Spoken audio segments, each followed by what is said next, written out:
good that way, but Go up a little closer, further away.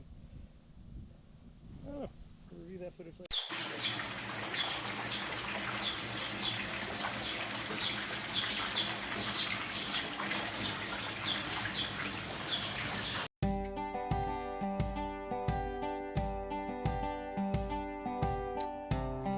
Well, welcome back, folks. This week, we're in Salmon, Idaho with the GPAA Snake River Chapter for a private mine extraordinaire. Now, before we get started, we took a quick little tour through town, and they had this lovely little outside museum. I'm just quickly flipping through the photos here. If anyone would like to read them, they can go ahead and stop. If it's legible, I'm not sure. But just some cool history of the area.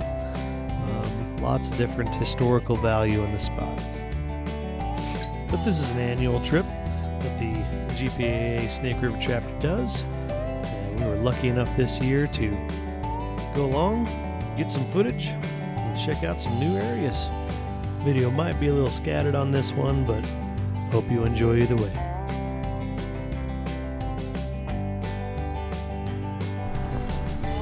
So there were two primary sites during this dig that we had access to. The owner brings down piles of dirt for us to go through as a club, and we were able to set up. Some were high banking, some were panning, some were sluicing. We kind of did a little bit of all that, so it was kind of nice to have the options.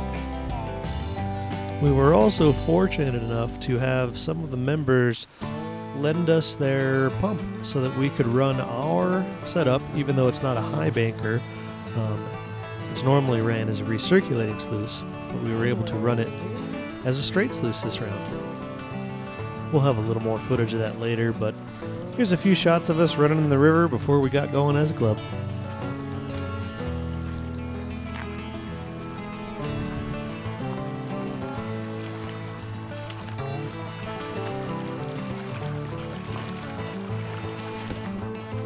We never quite get perfect flow on these, but this one we only had to set once, so it was flowing good enough for us for just setting it once, and we just let it ride.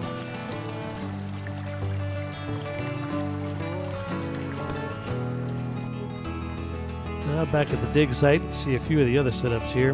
This one was a homemade shaker table, which we'll have the website to this guy's information here down in the description. But, him and his wife let us use a fair bit of their stuff as well to get set up, so much appreciated.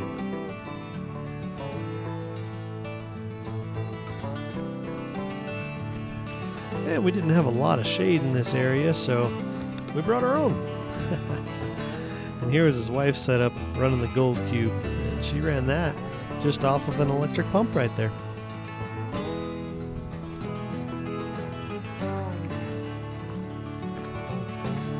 These guys had one of the cooler setups out here, I thought.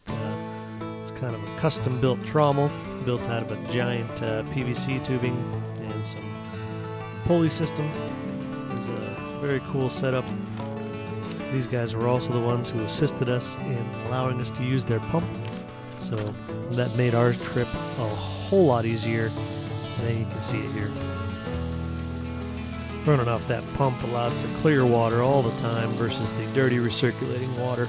A lot easier to see what you're doing, a lot easier to work with. Again, can't thank these guys enough. It's fantastic to be able to run it in this fashion. And of course we had to bring Mr. Ducky along to supervise. Can't get the job done without him. Here you can see what we did catch at the bottom here is we put the nugget bucket down at the bottom. That way if we were losing anything during this process, we'd be able to capture it. It's kind of handy.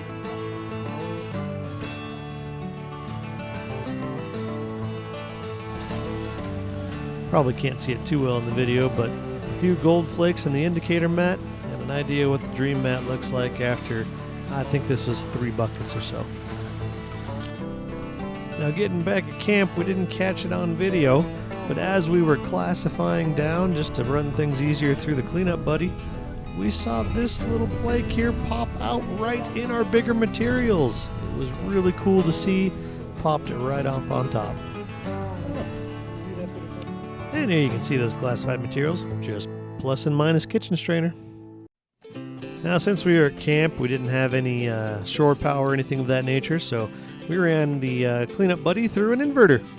Just an inverter to a battery, and it ran just like it was at home. Same process we've had in our other videos where we run the brush through to get all the bubbles out of the sluice before we go ahead and run it. Just gives it its best chance of catching all the material. And from here, you know the story. Feed and clean and feed and clean.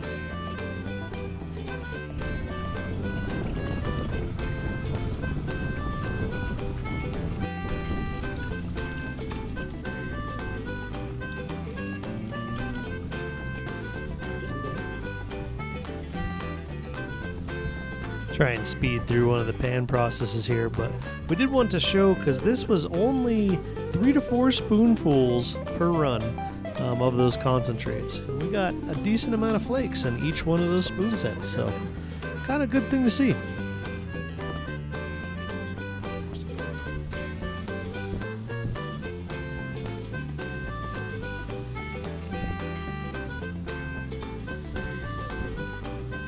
And as the gold starts to pop out, you can kind of see we're getting roughly 10 to 15 flakes per 3 to 4 spoonfuls. Not a bad haul.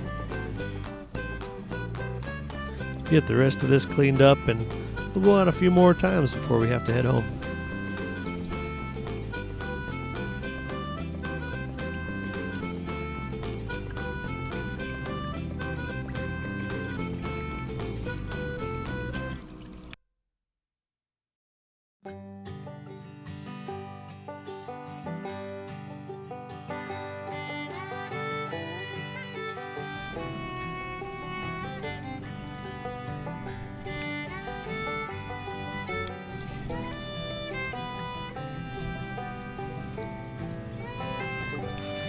Okay, back at it again, and we didn't really think we found too much inside of that nugget bucket idea, so just going to run it without. Makes things a little cleaner. Don't have to worry about as much of a cleanup process doing it this way, and can move a little quicker. And one thing we've found out here is it's all about volume. Move as much as you can, as quick as you can. Here's an up-close shot of that shaker table we saw. Get a little better idea how that works.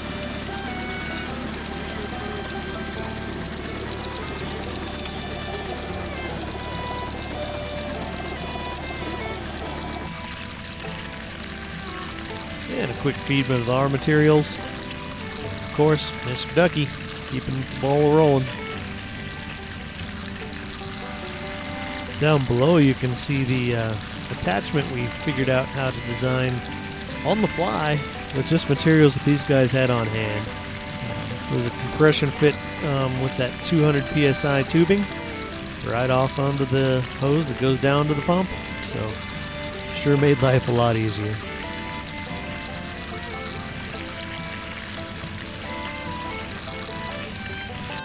Yes, sir, Mr. Ducky, sir. We understand. Back to work, and again, back to work.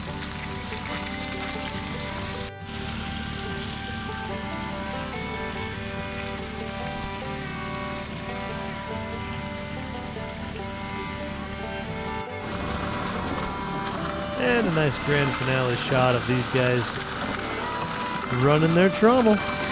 Pretty cool to see it up close and personal.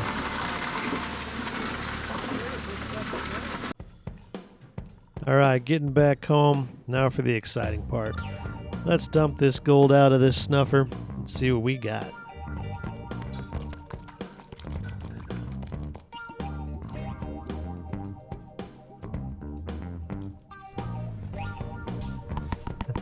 Now the black sands that were in this material, holy cow, it was so much.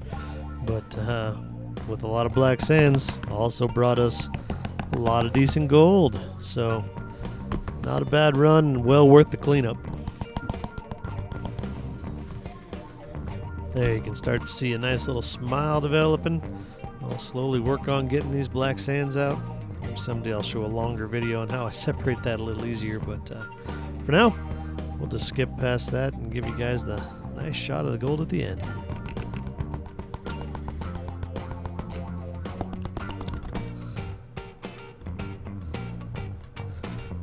much better. Well, here we are all nice and grouped together. Get this dried out. We'll weigh it up and see what we came up with.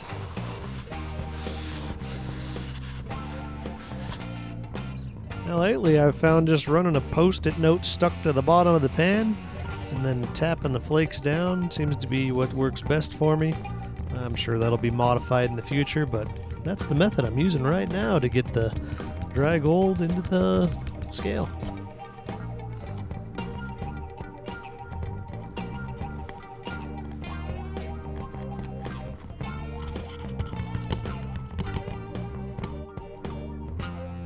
I'm sure someday in the future I'll be able to predict what these gold values will be before I even weigh them, but still haven't quite got that down yet. So here we go. Gold on the scale. I'll have to bring the scale up closer, see what we've got. 0.164. Well, thanks for watching, everybody. We'll get more someday.